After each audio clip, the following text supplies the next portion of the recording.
అస్సలాము అలైకుం వరహ్మతుల్లాహి వబరకాతు. కుర్బానీ మాంసము మనం ముస్లిం ఇతరులకి ఏదైతే సోదరులు ఉంటారో వాళ్ళకి మనం తినిపియొచ్చా, లేదంటే వాళ్ళకి మాంసం ఇవ్వచ్చా లేదా, దీని మీద ప్రశ్న చాలామంది అడుగుతున్నారు. సోదరులారా, చేస్తున్న ప్రతి వీడియోని, మీరు తెలుసుకుంటున్న ప్రతి విషయాన్ని ఇతరులకు కూడా తెలియజేయడానికి కృషి చేయండి.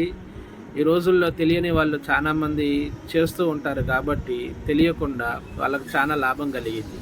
అయితే పెద్దలారా, సోదరులారా, కుర్బానీ మాంసము ముస్లిం ఇతరులకి మనము తినిపియొచ్చా లేదా అనుకుంటే ప్రవక్త గారు చెప్తున్నారు, దాంట్లో ఎటువంటి అనుమానము లేదు. ముస్లిం ఇతరులకు సోదరులకి మనం తినిపియొచ్చు, అలాగే వాళ్ళకి మాంసము కూడా ఇవ్వవచ్చు. అందుకని దీంట్లో ఎటువంటి మనకు అనుమానం లేదు. అందుకని కావాలంటే ఇతరులకి తినిపియండి, తాపియండి, అలాగే షేర్ చేయండి.